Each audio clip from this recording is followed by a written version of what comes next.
Very good morning students. आज का हमारा जो टॉपिक है वो कैनन ऑफ टैक्सेशन पे है, यानी कराधान के सिद्धांत। देखिए, मैं यहाँ पर एक डेफिनेशन दे रहा हूँ। By canon of taxation we mean those characteristics which a good tax system should possess, the relate to the rate, amount, method of levy and collection of tax। अर्थात करारोपण के जो सिद्धांत होते हैं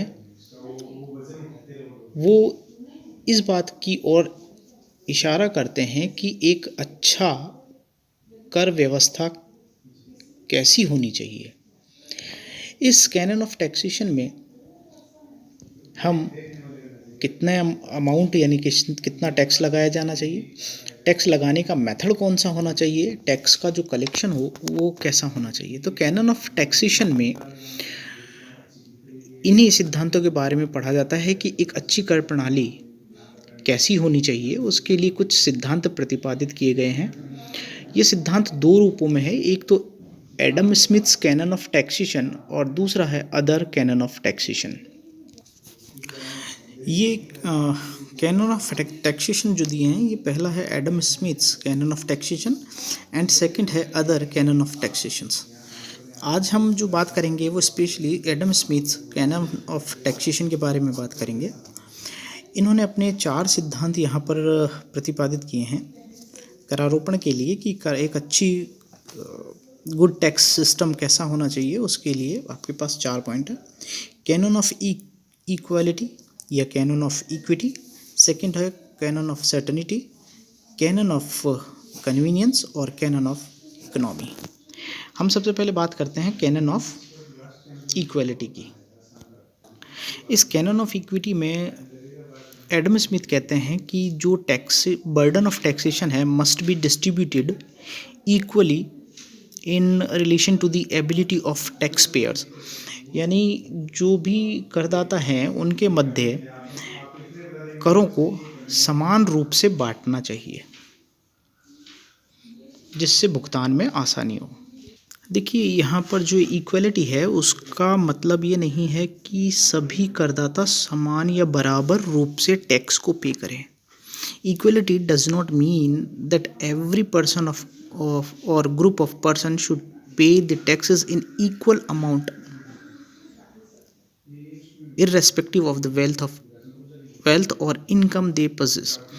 इसका मतलब ये नहीं है बिल्कुल भी कि जो करदाता है वो समान रूप से या बराबर टैक्स को पे करें, बल्कि इसका सीधा संबंध उनकी एबिलिटी से है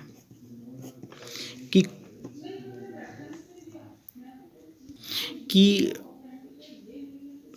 tax payer should pay the taxes in proportion to their abilities, यानी करदाता अपनी योग्यता के आधार पर टैक्स को पे करना चाहिए।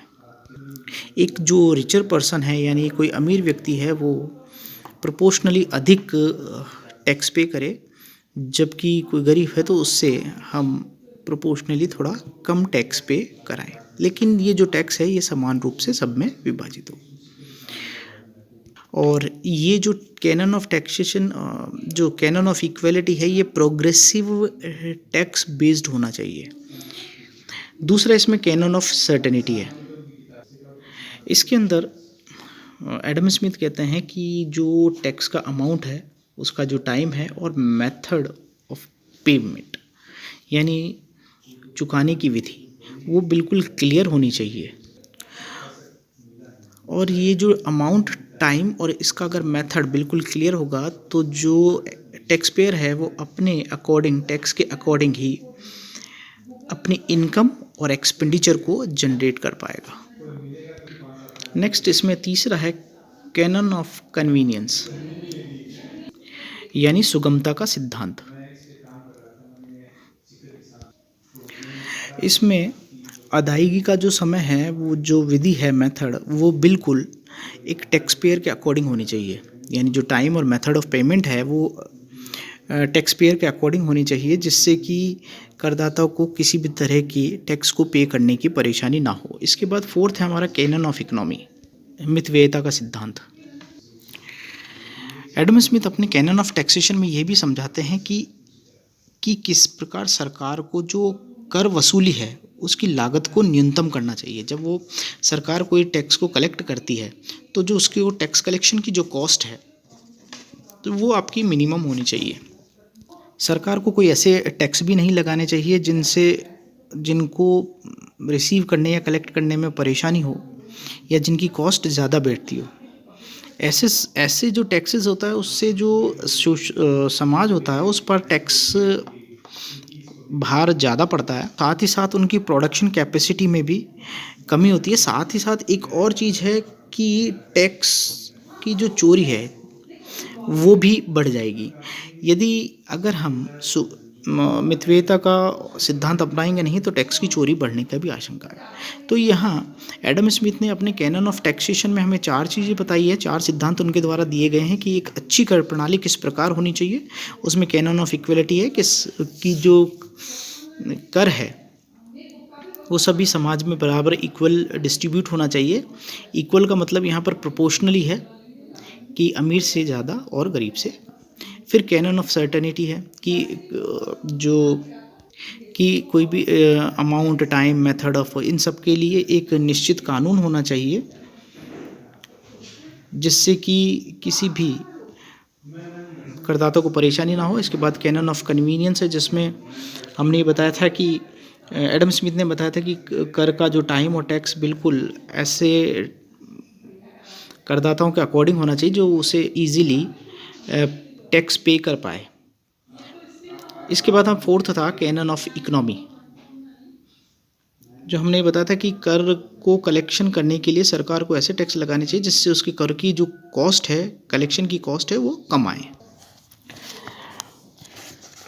इनके अलावा भी कुछ और भी कैनन ऑफ टैक्सेशन है, जैसे कैनन ऑफ सिंपलिसिटी कि कर बिल्कुल साधारण होना चाहिए। कैनन ऑफ प्रोडक्टिविटी, ऐसा लगाया जाना चाहिए जिससे प्रोडक्शन पर इफेक्ट ना पड़े। कैनन ऑफ इलास्टिसिटी, लोचशील होना चाहिए। Canon of diversity, canon of uniformity, बराबर होना चाहिए।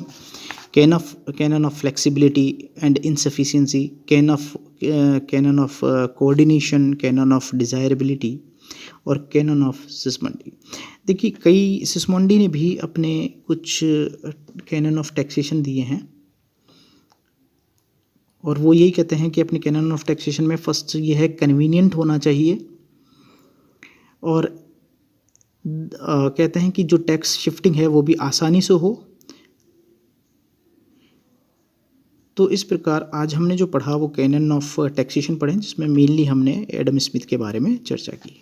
Thanks for today.